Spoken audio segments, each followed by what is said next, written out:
მოგესალმებით. ეთერშია საინფორმაციო პროგრამა ფაქტი. დღის სიახლეებს გიორგი დოლიძე გაგაცნობთ. საკრებულოს ხტომათა დარბაზში სხვადასხვა სამსახურის რამდენიმე წარმომადგენელი ქალაქის გამოთავისუფლების მიზნით პარკირების საკითხზე მუშაობდნენ. უფრო ცლად ამ თემის შესახებ თია იოსელიანი ისაუბრებს. თავდაპირველად ყველაფერი ქალაქის რუკის გაშლით და კონკრეტულ საკითხზე გუნდური მუშაობის საჭიროებაზე ხაზგასმით დაიწყო. გამოსავალი თითეულის მოსაზრების შეჯერებაში და საუკეთესო ვარიანტის პოვნაში დაინახეს. აუცილებლობა კი ქალაქის განტვირთვაში. პირველ ეტაპზე ავთანდილ მექვაბიშვილმა თვალი იმ უფლებამოსილებებს გადაავლო, რაც პარკირების, გარე რეკლამებისა და გარე ვაჭრობების რეგულირებასთან დაკავშირებით ადგილობრივ თვითმმართველობებს გააჩნიათ. მერე კი კამათში ჭეშმარიტების ძიება შეუდგნენ. ძირითადში საუბარი ერისთავისა და სახოკიას ქუჩების იყო, რაც მგზავრების და ფეხით მოსიარულეების მიმართვის საფუძვლად და ყველაზე მოუწესრიგებლად და სასწრაფოდ შესასწავლად მიიჩნიეს. საუბარი იყო ცენტრალური ქუჩების რამდენიმე ამ ეტაპზე გამოთავისუფლებული ტერიტორიის ათვისებაზე და იქ სამარშრუტო ტაქსების განთავსებაზე. რა თქმა უნდა, მარშრუტების გათვალისწინებით და ტერიტორიის ხელმისაწვდომობით. მაგალითად, სიმსონების, ისტორიულ მუზეუმსა და სასტუმრო გურიას შორის არსებული ტერიტორიის და ცენტრალური ტაძრის უკანა მისადგომი. დაიგეგმება, რომ რამდენიმე ქუჩაზე, სადაც მასიურად მოძრაობენ სამგზავრო რაფები და შედარებით ვიწრო მისადგომია, აიკრძალება მსუბუქი ავტომობილების გაჩერება და როგორც აცხადებენ, ყველაფერი მგზავრის მაქსიმალურ კომფორტზე გაითვლება. საჭირო ჩათვალეთ შედარებით მსუბუქი კონსტრუქციის მოსაცდელების აგება. გადაწყვიტეს მეტი დატვირთვა მიეცეს ერისთავის ქუჩას, სადაც გრაფიკის და გათვლისათვის განსაზღვრული დროით მოხდება მგზავრების აყვანა. იქვე აიგება მოსაცდელი. რაც შეეხება ქუჩაზე განლაგებულ კერძო ტაქსებს, ეს საკითხი ჯერ კიდევ შესასწავლად ჩათვალეს.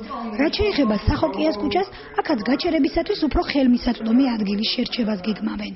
დღეიდანვე თითოეული სამსახური, რომელიც ეცლებოდა შეხვედრას, მოახდენს თავისი კომპეტენციის ფარგლებში სამუშაოების საქმიანობის გეგმის წარმოდგენას, იქნება საბადრო პოლიციიდან სად რა ამგზავრებელ ნიშნები შეიძლება დაედგას, თქვათ იქნება მუნიციპალური ტრანსპორტისაგან, სადაც მომზადება კიდევ შეიძლება დაემატოს ახალი მარშრუტი, თქვათ ქუჩებთან დაკავშირებით განტვირთვის მიზნით ქუჩებისა, ჩვენი საკრებულოს მიერ მომზადება და კიდევ ერთხელ მოხდება ქალაქის ტერიტორიების დათვალიერება, სადაც შესაძლებელია მოხდეს რამდენიმე მიმართულების ტრანსპორტის სხვადასხვა ადგილას განთავსება, ანუ მაქსიმალურად ყურადღება უნდა მიექცეს გზავრთა კომფორტულ მომსახურებას. ეს არის მთავარი. თუმცა ეს თითქოს ეს გადატვირთული სიტუაცია პირველ რიგში, რა თქმა უნდა, გზავრებს და მოსახლეობას უშლის ხელს გადაადგილებისათვის.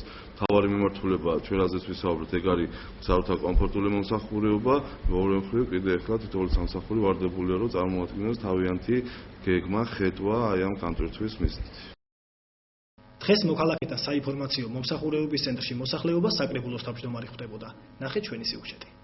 ზუსტად ერთი კვირის თავზე ახლად გახსნილმა საინფორმაციო ცენტრმა, როგორც ამბობენ, ევროპულ სტანდარტებთან შესაბამისობაში კიდევ ერთი მნიშვნელოვანი დატვირთვა უკვე შეიძინა და სწრაფ და ეფექტურ მომსახურებასთან ერთად მხარის და მუნიციპალიტეტის პირველ პირებთან მოსახლეობის გამარტივებული და უშუალო კონტაქტის სერვისი აამოქმედა, რომლის შესაბამისად სპეციალურად მოწყობილ ოთახში ყოველი კვირის ორშაბათ დღეს მსურველები გამგებელს, სამშაბათობით საკრებულოს თავმჯდომარეს, ოთხშაბათობით კი ადმინისტრაციის წარმომადგენელს პირადად იმ პრობლემებსა და მოსაგვარებელ საკითხებზე გაესაუბრებიან, რაც თითეულს აწუხებს, გამომდინარენება მძიმე სოციალური, მატერიალური თუ საყოფაცხოვრებო თვალსაზრისით.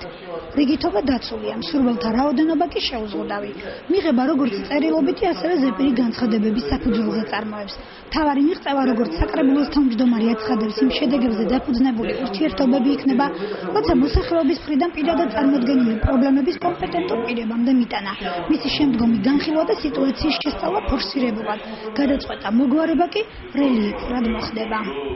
ცენტრმა ორშაბათიდან დაიწყო ფუნქციონირება, ამ ეტაპზე ხდება, რომ განაწილებული არის გრაფიკი სამსახურების, ეს არის გამგეობის, საკრებულოსა და ადმინისტრაციის ხელმძღვანელები, რომ ჩაატარებენ მოქალაქეთა მიღებას 13 დღის განმავლობაში. ამასთან ერთად ამოქმედდება ეს პროგრამა, ეს არის კომპიუტერიზებული პროგრამა, რომელზეც საუბრობთ, რომ ნებისმიერ საქმოსურ მოსახლეობას შეუძლია შემოიტანოს განცხადება და როგორც დღეს ესე ვსაუბრობთ, ესეთივე ფორმით მაშინვე იმ წამს მივიღებ ინფორმაციას მათი საჭიროების მიხედვით და მოახდინე, რა თქმა უნდა, შემდგომ რეაგირებას.